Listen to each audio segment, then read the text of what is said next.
साथियों नमस्कार, आप देख रहे हैं समता न्यूज और इस वक्त हम मौजूद हैं राजस्थान के विधानसभा। बात कर लेते हैं यहाँ कोटपुतली विधानसभा की, जो कि हमारे साथ में बहुजन समाज पार्टी के प्रत्याशी प्रकाश जी मौजूद हैं और माना जा रहा है कि इससे पहले भी वो 3 बार के चेयरमैन रह चुके हैं और अब की बार में जिस तरह से मजबूत पकड़ मानी जा रही है, क्या कुछ रुझान आने के संकेत दिख रहे हैं सर आपको? सबसे पहले स्वागत है सर आपका। धन्यवाद।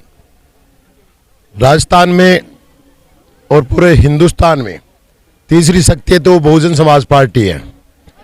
छत्तीस बिरादरी को साथ लेकर चलने वाली हमारी पार्टी है।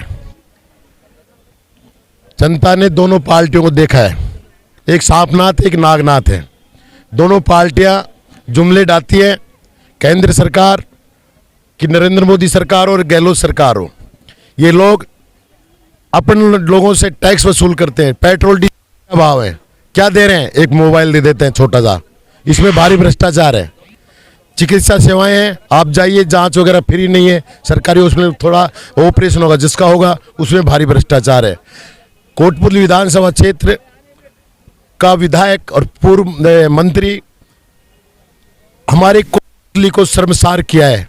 पहले दफा इनकम टैक्स ईडी के छापे पड़े हैं, अन्य मंत्रियों क्यों नहीं पड़े? क्योंकि भारी भ्रष्टाचार हुआ है, पोषाहार घोटाला हुआ है, भारी भयंकर हुआ है। ये चुनाव लड़ने के लिए अमित शाह से मिलकर पैरोल पे आया है कि मेरे चुनाव तो लड़ने दो, फिर बाद में देख लेना। ऐसा मंत्री पहला मंत्री और विधायक है। कोटपुतली जनता घुसने नहीं दे रही है। आप देखिए, आप सोशल मीडिया पर देखिए, न्यूज पर देखिए, चाहे शहर हो चाहे गांव हो, काले झंडे किसी विधायक का विरोध नहीं हुआ आज़ादी से अब तक का। ये पहला विधायक है जिसको उसी सौ जाति बंधुओं ने, मोहनपुरा जोधपुरा हमारा सीमेंट प्लांट है, वहाँ भारी भयंकर विरोध हुआ है। घुसने नहीं दे रहे। हालात कांग्रेस की पतली है। रही बात ये, हमेशा कांग्रेस वहाँ SC ST और माड़ी वोट इनको साथ लेकर चुनाव जीतती आ रही है। इस बार हमने छत्तीस बिरादरी, जिसमें स्पेशल योगदान हमारी SC समाज का है, सैनियों ने ये ठान लिया कि इस बार विधायक बहुजन समाज पार्टी का बनाएंगे। और प्रकाश सैनी जो 3 बार का चेयरमैन है, ईमानदारी से काम किया, हमने धरातल से जुड़े हैं, जमीन से जुड़े हैं। ये भारी आदमी है। कोटपुतली में नारा लग चुका है, भारी भगाओ स्थानीय लाओ। दूसरा, बीजेपी के तो खुद ही 2 लड़ रहे हैं आपस में। हंसराज पटेल को टिकट मिल गया, जो कुछ नहीं जानता हाथ जोड़ता है, राम राम साहब। अरे अधिकारियों से काम लिया जाता है कि अधिकारियों पर नकेल होती है कसने की। घोड़े पे सवारी करने आनी चाहिए, ऐसे हाथ जोड़ने से थोड़ी वोट मांग सकते हो। ऐसे प्रशासन नहीं चलेगा। हमें अभी अनुभव है, 3 साल के 3 बार के चेयरमैन है, कैसे प्रशासन चलाया जाता है। दूसरा, मुकेश गोयल है, वो ये कह रहा है कि ये भाजपा मेरी है। मैंने तो देखा कि इसकी एक जेब में उसकी भाजपा है, इसकी जेब में इसकी भाजपा है। ये भाजपा बिखरा हो चुका।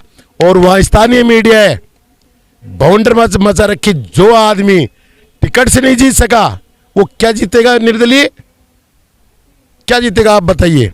टिकट लेकर नहीं जीत सके। अरे भैया, धरातल पे काम करना पड़ता है, अहंकार ये छोड़ना पड़ता है। हमारे मंत्री जी में तानाशाही अहंकार बहुत भारी भयंकर है। वो ये समझते थे गुरु गुजर के विरोध में 2 गुजर लड़ा के, और ये भोली वाली कौमें हमारी, माली हो, यादव हो, ST हो, अन्य समाज हो, इनको साथ लेकर चुनाव जीतते रहेंगे। पहले दफा चुनौती मिली है, प्रकाश सैनी से मिली है, हाथी से चुनौती मिली है। और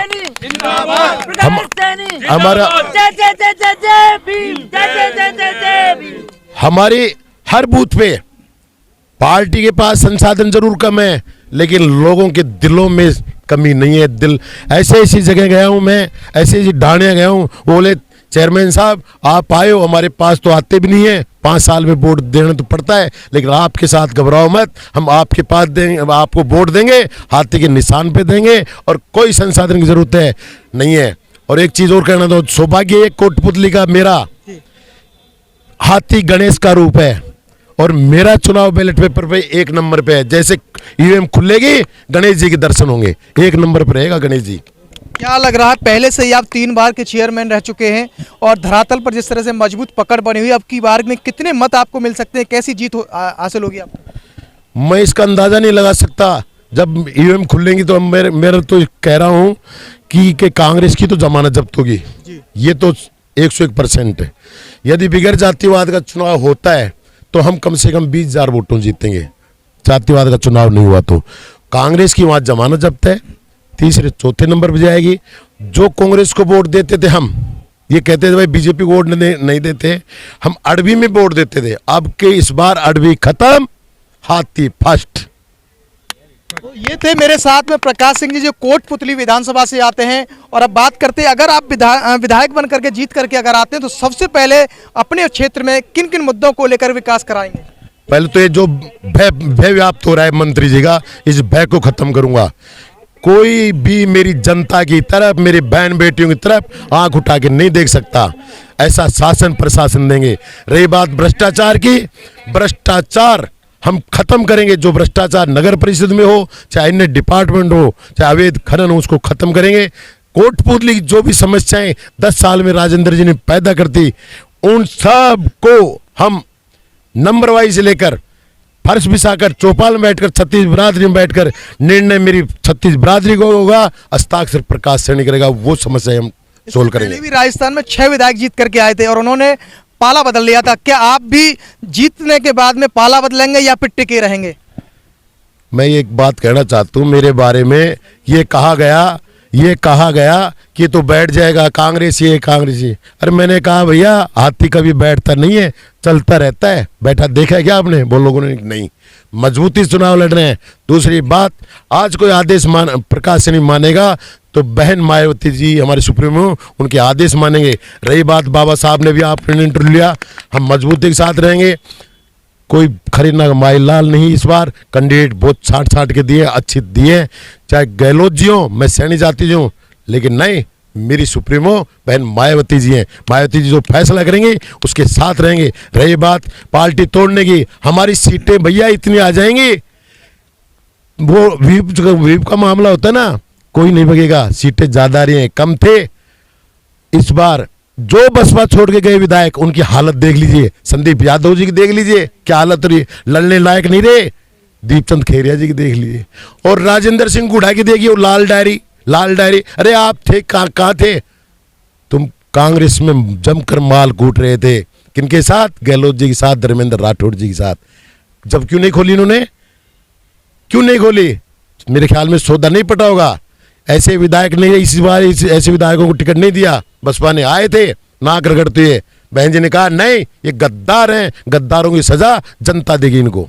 राजेंद्र गुढ़ा के साथ में जिस तरह का बर्ताव किया गया था, आप उसको कैसे देखते हैं? क्या बर्ताव किया? क्या वो खुद ही इस लायक है कि कैसा? आप क्षेत्र में जाइए, कैसा आदमी है, कैसा आदमी वो, जो जिसको कहता मेरी माँ है पार्टी, जिस माँ के साथ ऐसा छोड़ के करना, ये करना, उस व्यक्ति के चरित्र के बारे में क्या बोलूं मैं? जो अपनी माँ होती है पार्टी, उसको छोड़ दिया, छोड़ के चला गया। अरे बहन जी के आशीर्वाद से गुढ़ा जी आप 2 बार विधायक बने, किससे? बसपा से। आप बन के दिखाओ ना। बहुजन समाज का वोट लेके बना उन्होंने, आज बहुजन नकार दी उनको, घुसने नहीं देने उनको भी। एक और मेरा अंतिम सवाल है, जिस तरह से राजस्थान में एट्रोसिटी, महिला उत्पीड़न, अत्याचार, बलात्कार, किसान पर अत्याचार, तमाम इस तरह की घटनाएं लगातार बढ़ रही हैं, आप इन्हें कैसे देखते हैं? देखिए, असंवेदनशील सरकार है। गहलोत जी कहते हैं हर गलती कीमत मांगती है। जनता, आपने गलती की, उसकी कीमत देनी पड़ेगी, आपको सत्ता से बाहर होना पड़ेगा। इनके मंत्री धारीवाल जी बलात्कारियों के बारे में क्या बोला आप सबको मालूम है। इनके मंत्रियों को होश नहीं है, बहन बेटियों के बारे में क्या बोला जाता है। ये खुद ये ऐसे ऐसे करतब करते हैं, सारे भ्रष्ट लोग हैं ये, हर तरीके से। करप्शन हो, चाहे बहन बेटियों का मामला हो, सारे दागी आदमी है। हमारी पार्टी ने कोई भी दागी व्यक्ति को टिकट नहीं दिया है। जहाँ तक मेरा सवाल है, मेरे 30 साल के जीवन में, राजनीतिक जीवन में, आज तक एक FIR दर्ज नहीं है, एक कोई जांच मेरे खिलाफ नहीं है नगर पालिका की। तो देख रहे थे आप, हमारे साथ में थे कोटपुतली विधानसभा से प्रकाश सैनी जी थे, जो कि 2023 विधानसभा चुनाव के चुनावी रण में और ताल ठोक रहे हैं। वहीं उनका दावा है कि जनता जनार्दन किस तरह के हित में वो कार्य करते आ रहे हैं। पहले भी वो 3 बार के चेयरमैन रह चुके हैं और आगामी भी जनता हित में वो काम आते रहेंगे। अगर आप हमें यूट्यूब पर देख रहे हैं तो यूट्यूब चैनल को सब्सक्राइब करें, फेसबुक पर देख रहे हैं तो फेसबुक पेज को फॉलो करें, इंस्टाग्राम और ट्विटर पर भी हम बने हुए हैं। फिर आएंगे नई वीडियो के साथ में, तब तक के लिए जय भीम, नमस्कार। इस खबर को देखने के बाद क्या है आपकी राय, नीचे दिए गए कमेंट बॉक्स में दीजिए अपनी राय। ऐसी तमाम बड़ी खबरों को देखने के लिए जुड़े रहिए हमारे साथ। खबर अच्छी लगे तो लाइक कीजिए और शेयर कीजिए, और हाँ, चैनल को सब्सक्राइब कर घंटे वाली बटन को दबाना ना भूलिए। फिर आते हैं आपके बीच कुछ खास खबरों के साथ। तब तक के लिए नमस्कार, जय भीम।